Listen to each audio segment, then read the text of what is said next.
If you've spent any time in Genshin Impact, you know the real thrill isn't just wandering around or farming resources, it's those epic weekly boss battles that really get your heart pounding.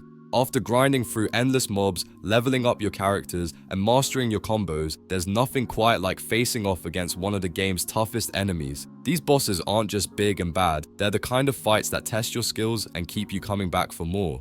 So today, we're diving into every weekly boss Genshin has to offer, ranking them by how exciting, challenging, and downright memorable their battles are. Whether you love the rush of a tough fight or just want to know which boss is worth your time, stick around, because these encounters are some of the best moments this game has to offer. A very small I'm quickly portion moving of the on to the audience video. is Before we subscribed to the start, channel. if you enjoy these types Please of don't list forget to videos, subscribe don't if forget you to like like these the types of video and videos. subscribe. Enjoy watching. Thanks. Alright, let's talk about Andreas, the Dominator of Wolves, one of the early game weekly bosses in Genshin Impact. Honestly, Andreas had his moment of glory at the end of Razor's story quest, and for a while, he felt like a big deal. But now? Well, the fight feels a bit stale. The first phase mostly boils down to him charging or leaping at you and swinging his claws 1 or 2 times. You basically spend most of the time running after him because he never stays put, which kind of ruins the fun if you're trying to use characters with stationary abilities like Bennett's Elemental Burst. It's like trying to hit a squirrel with a slingshot, frustrating and a bit pointless. Once you finally catch him and trigger phase 2, you'd hope the fight would get more exciting, right? Nope. It slows down a bit, but the challenge doesn't really pick up. Andreas becomes immune to both Anemo, Wind, and Cryo, Ice attacks, which makes some of your elemental strategies useless. Plus, his hitboxes can be awkward to read, making some attacks feel unfair or just plain weird. The wolf isn't super tanky, so it's not like you need an army to bring him down, but the battle tends to drag longer than necessary without throwing in anything really engaging or new to keep you on your toes. So yeah, Andreas is kind of like that old friend who was cool back in the day but hasn't really kept up with the times. He's not the worst boss out there, but he's definitely not one you'll remember for exciting mechanics or a hype fight. Honestly, it's no surprise he doesn't have his own teleport waypoint. Maybe the developers figured no one wanted to run back to him all the time. If you're just starting out, he's a good introduction to weekly bosses, but after a while, you'll probably want to move on to something with a bit more bite.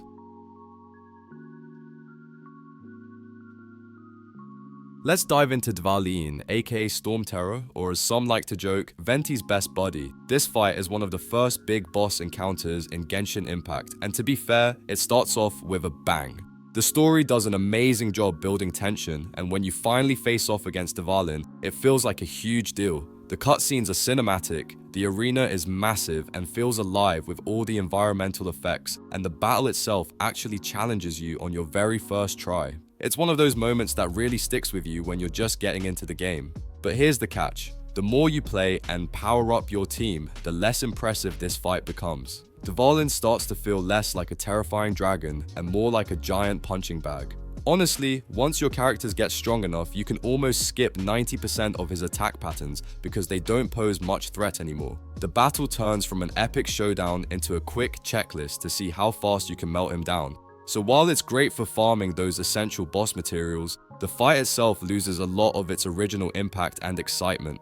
In the end, Dvalin is a perfect example of how early game bosses can feel epic at first, but don't always hold up as you level up. It's a fun fight to experience the first time around, especially with all the story hype and flashy moves. Just don't expect it to stay scary or challenging forever.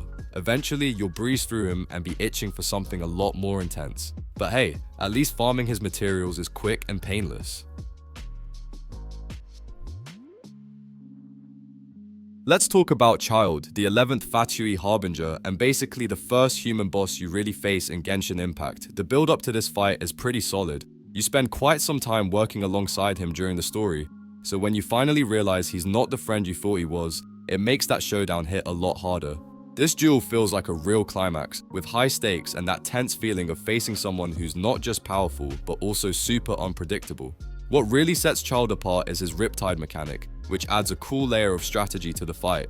Your goal is to cleanse this Riptide status from your characters while dodging Child's barrage of attacks. He doesn't mess around, he's constantly charging at you, switching between his 3 forms that each bring their own crazy moves. And yes, one of those forms literally throws a giant whale at you, which is as wild and cinematic as it sounds. The fight is fast-paced, flashy, and keeps you on your toes the entire time. All in all, Child's fight nails that balance between challenge and fairness. It's not just about raw damage or brute force, you actually need to think, move, and react quickly. Plus, the way the fight evolves with his different forms keeps it fresh and exciting from start to finish.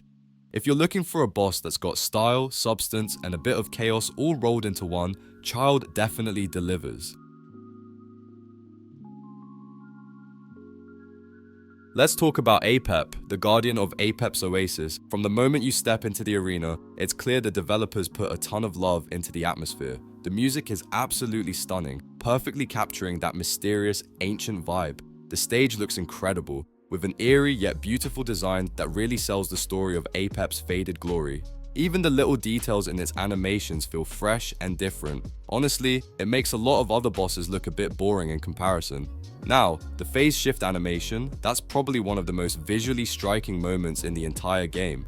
Watching flowers bloom on Apep's withered body as it revives is like a little piece of art in motion. It's such a cool way to show the boss coming back stronger, and it really adds to the whole mythical feel. But here's the thing, while the theme and visuals are top notch, the actual fight doesn't quite live up to the hype. Instead of a unique, intense showdown, it mostly turns into a waiting game where you clear out waves of small mobs while Apep does its thing. If you want to make the battle easier, bring along a Hydro character with good area of effect damage, like Nuvalet, because clearing those adds quickly is half the battle. The fight isn't bad by any means, but it feels like a missed opportunity to make use of Apep's cool, unconventional design. In the end, you're mostly fighting what feels like a ruined serpent that just summons minions rather than an epic, standalone boss fight that matches the amazing presentation.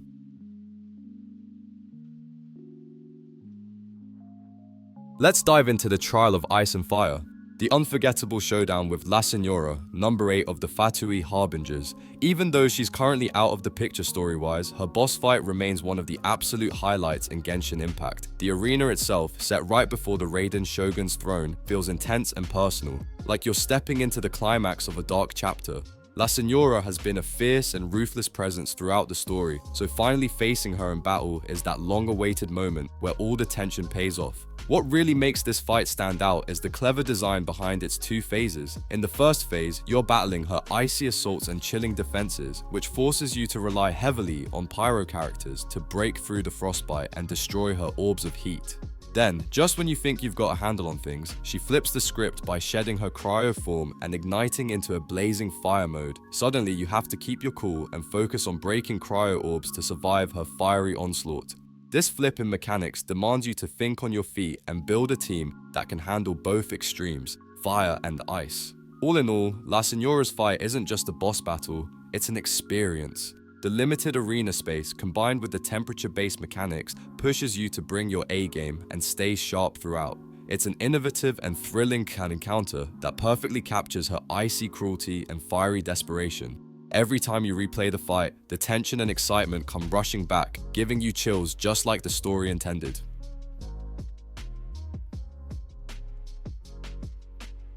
Alright, let's talk about Ajdaha, the Lord of Vishaps, one of the most epic boss fights in Genshin Impact. You first meet him during Zhongli's second story quest, and man, the build-up is something else. The whole questline paints Ajdaha as this ancient, mysterious force, and when you finally face him, the atmosphere totally delivers. The underground arena feels massive and intimidating, the music swells just right, and you know you're in for a serious battle. No messing around here. The fight itself pretty much lives up to all that hype. Ajdaha doesn't just stand still and throw punches, he roams around the battlefield like a true beast, mixing up his attacks so you never quite know what's coming next. What really spices things up is his ability to absorb different elements and then use them to charge his attacks. This means every fight can feel a bit different, keeping you on your toes week after week. It's a mechanic that adds both complexity and replay value, which is always a win in my book. That said, there's a catch. Ajdaha is super unforgiving if you don't bring a character who can shield. Without one, the fight can quickly turn from challenging and fun into a frustrating grind. Getting slammed by those elemental shockwaves without any protection feels brutal, and it can drag the battle out longer than it needs to be. But if you've got a solid team with shields and good damage, Ajdaha offers one of the most satisfying and dynamic boss fights in the game.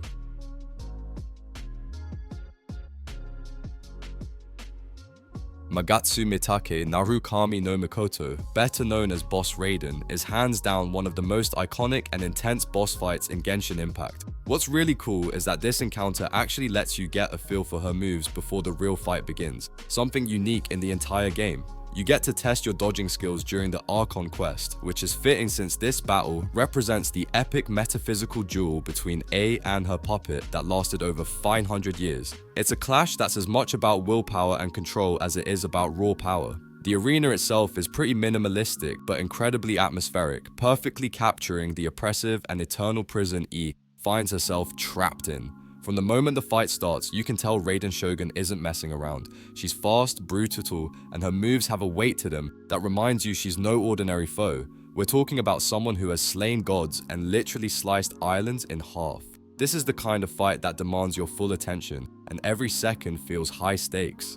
Raiden's attack patterns are both diverse and swift. She switches between her normal form and the terrifying baleful Shadow Lord phase, where one small mistake can cost you dearly. But what's great is that despite her ferocity, her fight is designed with clear vulnerability windows and straightforward mechanics, so it never feels unfair or overwhelming. You learn when to dodge, when to strike, and how to manage the pacing, which keeps the challenge rewarding instead of frustrating. Honestly, this fight feels like it could easily belong in a Soulsborne game. It's challenging, elegant, and packed with moments that make your heart race. It really shows how much the developers have grown since Genshin Impact's launch, crafting a boss battle that's not just about flashy attacks, but also storytelling, atmosphere, and skill. If you want a taste of what the pinnacle of Genshin's combat design looks like, Boss Raiden is the one to beat.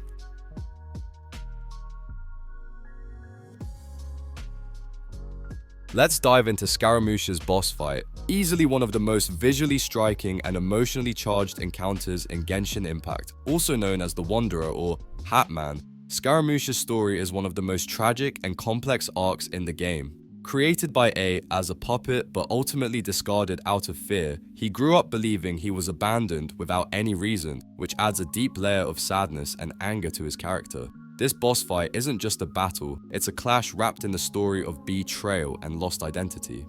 The first phase of the fight is pretty straightforward but clever. You'll find yourself interacting with specific buttons around the arena that trigger different effects, so timing and positioning become key. It's like a mini puzzle on top of a boss fight, which adds a nice twist and keeps you engaged. This mechanic makes you think on your feet, rather than just dodging and attacking blindly. The core of the battle already feels intense because you're facing someone who's not just powerful, but also emotionally charged. Then things escalate in the second phase. The mech you've been fighting suddenly sprouts legs and reveals its true massive scale. The arena turns into a chaotic dance floor where you're dodging attacks from every direction while scrambling to build up enough energy to unleash your burst damage. If you fail, Scaramouche hits you with a devastating orb that creates an unblockable shockwave, which can end the fight fast. But if you manage to pull off your burst in time, you get to see him severely weakened with his core exposed, giving you a satisfying chance to finish the job. All in all, Scaramouche's fight feels like one of the closest things to battling an actual Archon in terms of power and spectacle. It's a rollercoaster of emotions and gameplay that perfectly matches his tragic backstory. The mix of mechanics, scale, and story stakes makes this boss battle stand out as one of Genshin Impact's most memorable and thrilling encounters.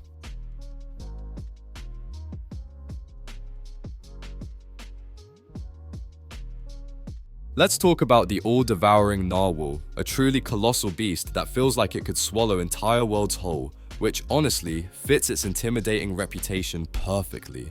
The first phase of this fight can be a bit frustrating because the narwhal is constantly on the move, making it tough to land solid hits. It mostly stays out of reach, forcing you to patiently chip away at its shield whenever it briefly comes down to the ground. It's a slow burn, but it sets the stage for what's coming next.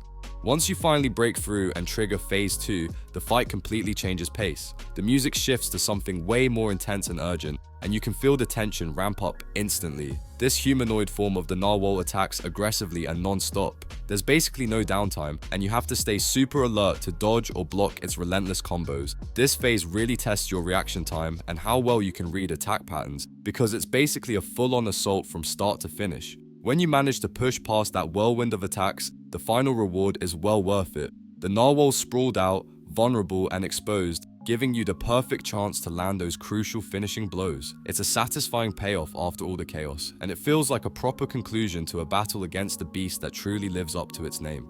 Overall, while the first phase might drag a bit, the second phase more than makes up for it with thrilling, high-stakes action.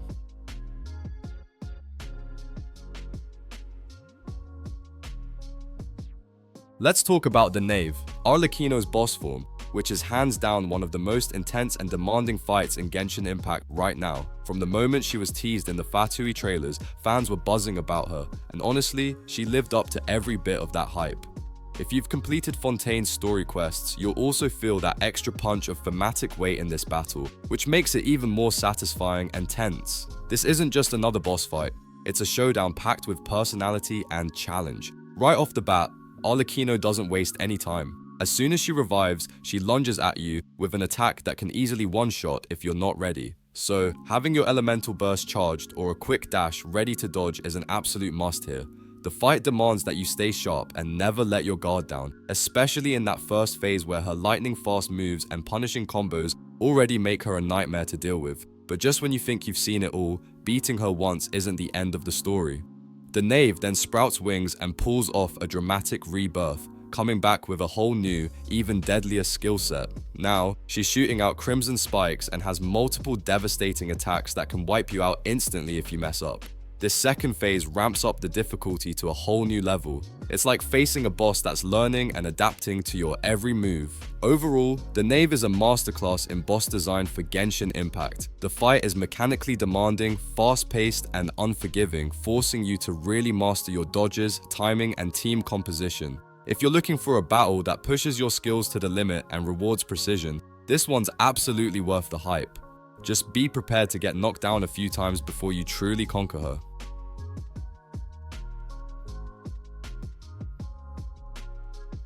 The video ends here. See you in another video. Don't forget to subscribe.